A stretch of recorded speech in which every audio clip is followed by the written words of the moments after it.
If communication is the foundation of connection, how come relationships can feel distant, strained, and disconnected? What are you not talking about with your partner? You know those times when you want to talk about how you're feeling, but you don't know where to start, so you stay silent. Or your partner brings up an issue, and instead of addressing it, you just shut down or get defensive. Or you feel like no matter what you say, it's taken the wrong way, so you avoid the conversation altogether. Or maybe you're trying to open up, but it feels awkward and you're not sure if you're doing it right. If you recognize any of these barriers, you are not alone. Like many blokes, they can hold you back from creating the relationship you want. This episode is all about how you can change this, have better conversations, and deepen the connection in your relationship. Welcome to Man Talk, a podcast of real conversations about life, your life, our life, and the emotional well-being of men. My name is Todd-Collins. I'm the director of Men and Relationships Counselling, a private counselling practice here in sunny Melbourne. Thank you for being here. Sit back, relax, and join me for this latest episode of Man Talk.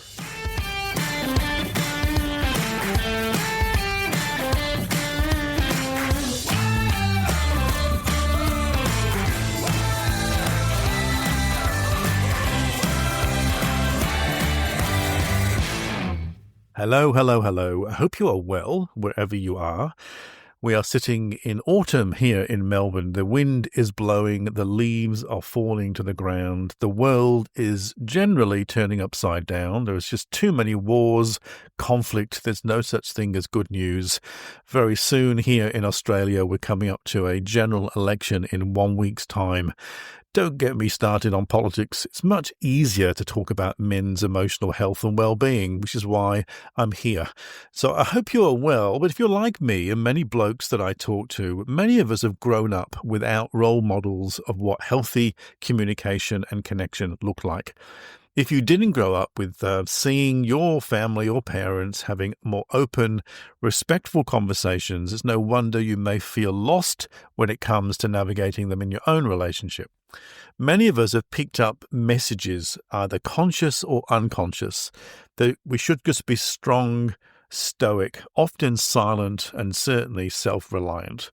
Now, there's nothing wrong with this kind of strength. It can often translate, though, into avoiding certain kinds of communication, particularly one of the most important ingredients in intimate relationships is being more open with your emotions, being more vulnerable. So if you tend to avoid this, you may well notice that you'll shut down emotionally, you'll avoid some of those conversations completely, and even just default to problem solving instead of really truly listening. And the result is this kind of disconnection that happens in couples all the time. Many blokes discover this often when their partner may say to them that they're feeling unimportant or unloved or not heard. And maybe for you, it can feel like you're walking on eggshells, not sure how to bridge the gap or how to talk. Now, the good news, of course, is that this is a skill. It's a skill that can be learned at any time, the skill of being more open to communicate and how to develop deeper conversations. And when you do learn more about it, the benefits are huge. Now, I've discovered in my thousands of conversations, there are some very common, what we call pain points for men who are struggling to communicate with more confidence. Pain points is basically those difficulties and struggles that we have. So what does it look like in your life? How do you shift this pattern?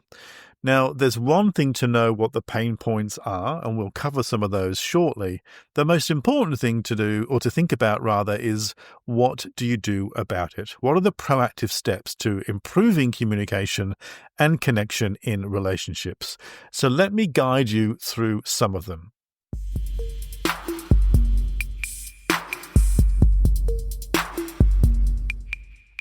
There are some pretty common experiences for blokes out there when they're talking about the struggle to communicate.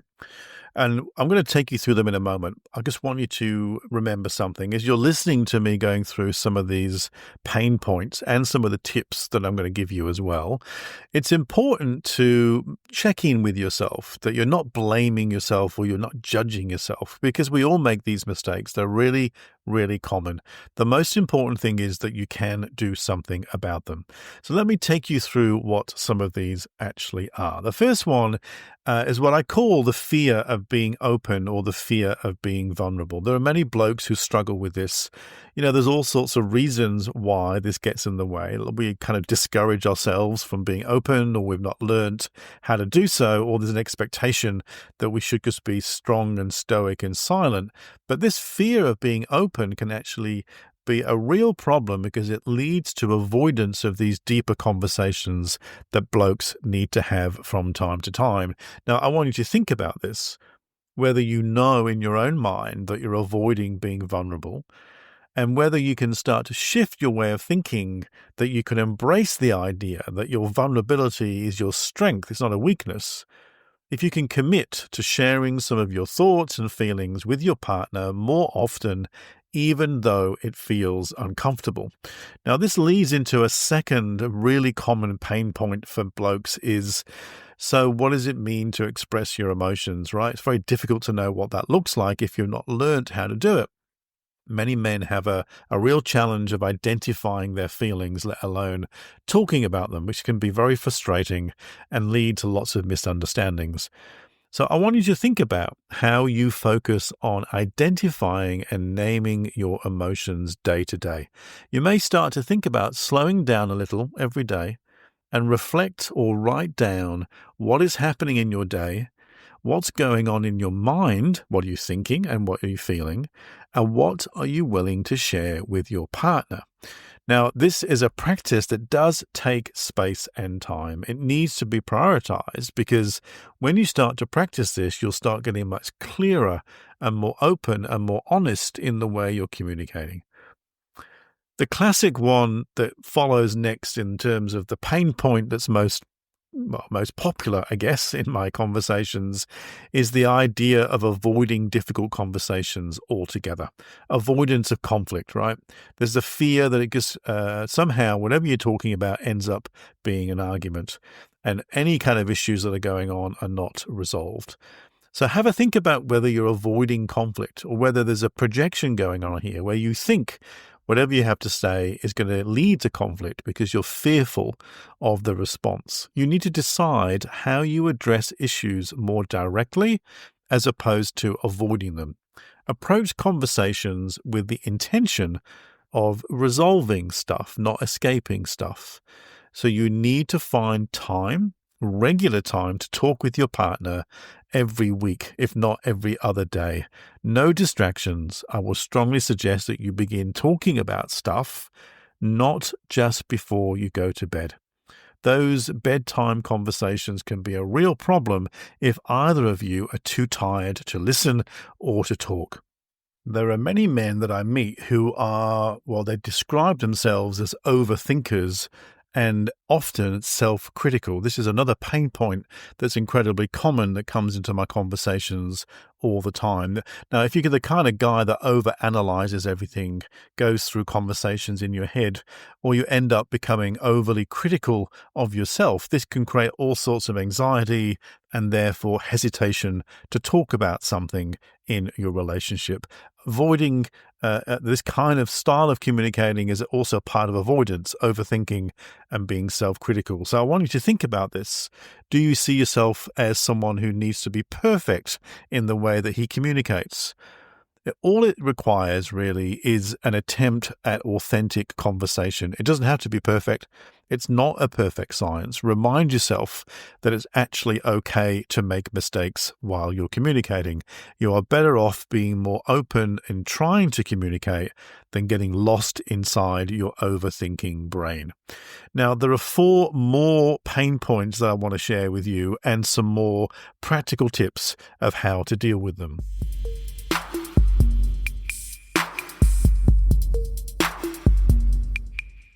Do you ever find yourself just being concerned that you're going to be judged or rejected by your partner if you start to talk about what you're thinking and what you're feeling and expressing some of your thoughts in that way?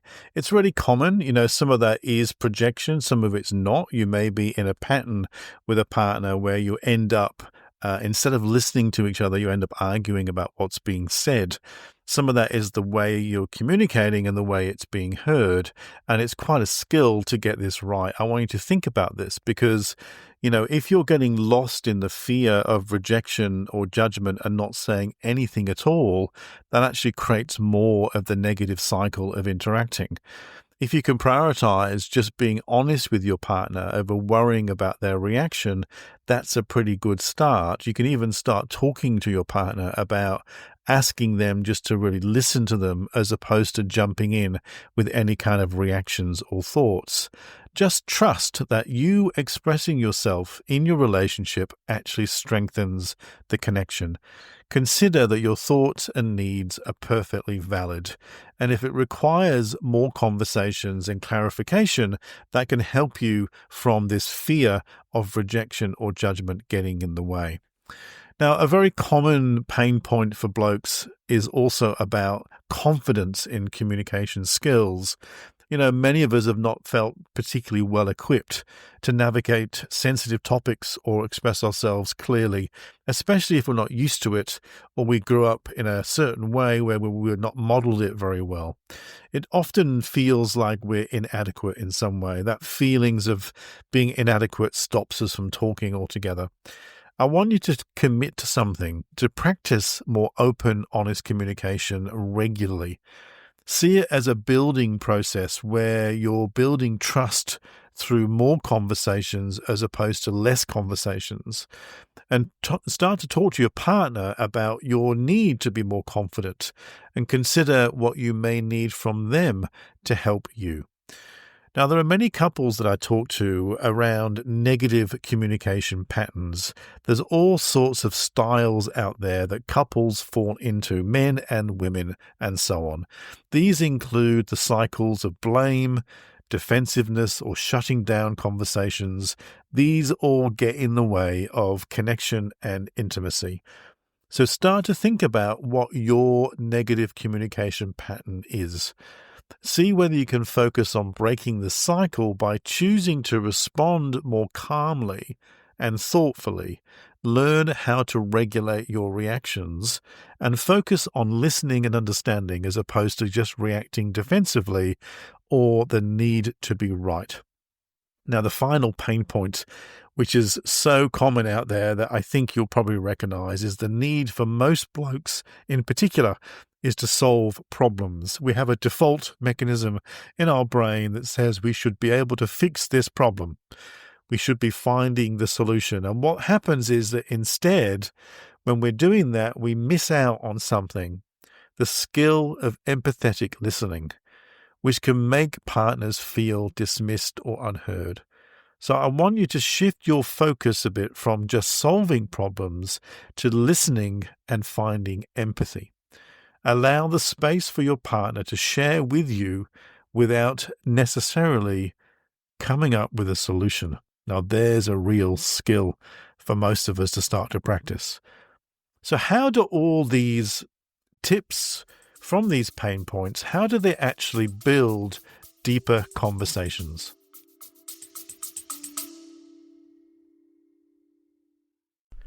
Hello. I'm sorry for interrupting this episode. I'm just dropping by, firstly, to ask you a question. What do you think the most common complaint most men and women make about their relationship? Well, it's communication problems. You thought I was going to say sex, didn't you? Well, that is actually a close second. But so many men in particular complain that they get tongue-tied and twisted when trying to communicate or open up with their partner, and often they end up shutting down or just saying the wrong things. So what is good communication in a relationship, I hear you ask? I'm so glad that you did. Well, I've actually created a free guide, Better Conversations for Blokes. It's a quick and easy guide to improving communication in your relationship. It's got heaps of tips and tricks and skills and actual phrases that you can use right now. It's made just for you. You can get the free guide in the show notes. Finish the episode and check out the show notes and find a way of improving your communication with your partner right now.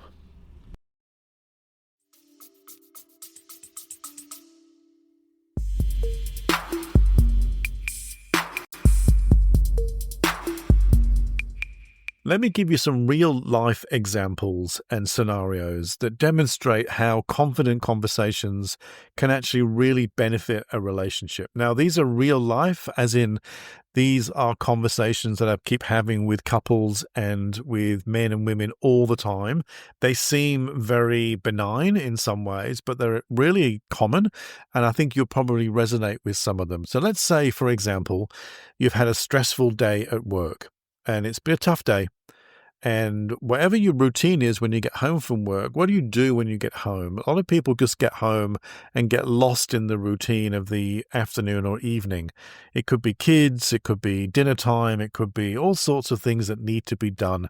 But after a stressful day at work, if you're just bottling your feelings and shutting down your emotions and not talking about anything, and then where do those thoughts and feelings actually go? So instead of bottling up, instead of avoiding or pushing down those thoughts and feelings, I want you to be thinking about how you initiate a conversation with your partner. And you may well say to them, I've had a really tough day. Today, I feel pretty overwhelmed. I'd like to share it with you, and I would like to hear your thoughts about it. When can we kind of catch up this evening? If you're initiating this as a way of leaning into your relationship, it shows you being more emotionally open. And of course, it invites your partner to support you. And this builds the trust and connection that you need. It doesn't have to be every day. I would be suggesting to you that you do that at least once a week to actually initiate conversations about the kind of day you've had. The second one is about whether you're noticing various conflicting or arguments or recurring conflicts, rather, in your household responsibilities that keep coming up. These are really, really common. There are so many conversations I've had about dishwashers or leaving stuff in the kitchen sink or socks on the floor or not putting the toothpaste lid on properly, or leaving the toilet seat down where it should be up, and so on. So I want you to think about some of the aspects of your day-to-day living that are kind of annoying you, that you're irritated with, that you may be avoiding or just pushing to the back of your mind. And instead of avoiding the topic, I want you to be talking about it with your partner.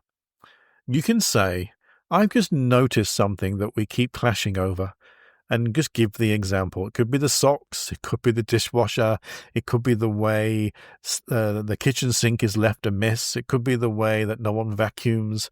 There's all sorts of stuff going on there that are actually worth talking about. So I want you to say to your partner, can we talk about how we can share these tasks and maybe make sure that we can do them in a way that works for both of us? Now, if you're talking about this on the front foot, this kind of approach avoids blame and focuses on what's really important, which is to collaborate at home. It creates a much safer space to talk about solving problems, right? Here's another classic one, that you feel like you need more quality time together. Instead of saying silent and in your own head you're building up a story that they don't care about you or you're not important, what you could say is, I've been missing you. I miss spending time with you. Can we make some time to make sure we spend this week together? And if you're initiating this kind of conversation, talking about your own personal needs without getting lost in the fear, it shows the confidence that you can express yourself and your needs, inviting your partner to engage in the solution. And the last one, which is also very linked in some way, is that maybe you've noticed your partner being more distant. Once again, instead of making assumptions and not saying anything and getting lost in various stories in your head, what you could say is, I've noticed that you've been quiet lately. Is there something on your mind that you want to talk about? I'm here to listen. Demonstrating empathy creates a safe environment for anybody to open up, certainly your partner, and it will deepen your connection. Now, these are all really common scenarios. They seem fairly benign, but if they're not dealt with and they're just pushed aside, they become bigger than Ben-Hur. So the idea here is to start to practice how you are more open in the way you're communicating in your day-to-day interactions. There's plenty of opportunities there. So when you get this right and you're doing it more often, what does it actually mean for your relationship?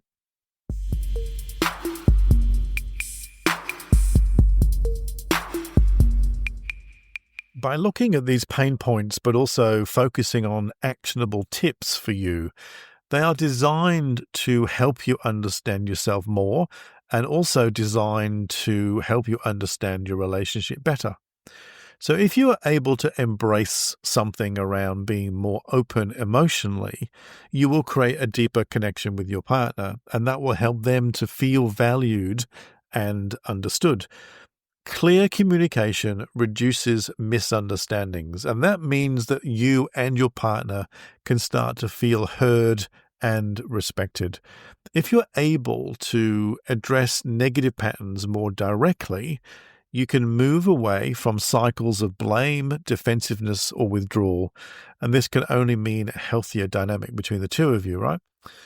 If you can practice more open and honest conversations more regularly, that will boost your confidence. And it will make things easier when there are sensitive issues arising, or even help you to learn how to express your own needs.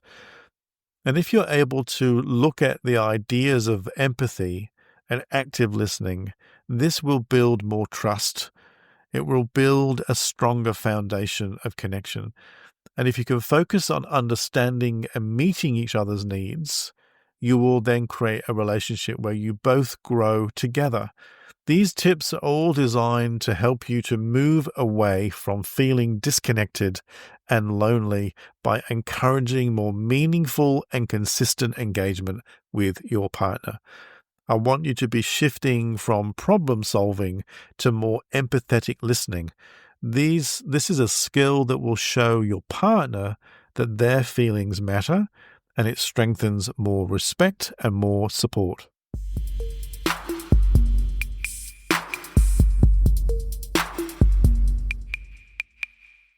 Now, as you may well know already, if you're a regular listener to the Man Talk podcast, my passion is about guiding men in particular to understand their emotional and relationship skills. Healthy communication is very much part of this, which is why I've also created a mini course. It's called From Shutdown to Communication: 4 Relationship Boosting Strategies for Blokes. It's for men like you who want to communicate with more openness, more clarity, and more confidence to increase emotional intimacy and break through negative patterns of communicating, to enjoy a happier, more secure relationship, and also to be more in tune with himself. Now, the mini course itself has 2 lessons. The first one is called Navigating Distractions, and that's the skills of being more present and aware in your relationship. The second lesson is called Communicating with Confidence. It's a step-by-step guide to connect and engage with your partner. Now, these are the relationship skills, the same strategies that I use in my consultations with men and women and couples all the time. And if we're focusing on these skills, it takes around 6 to 8 sessions to make any real progress. That's an investment approximately in Australian dollars of about $1,500. Now, I know you want to see some changes when it comes to your relationship, otherwise you wouldn't be listening to me.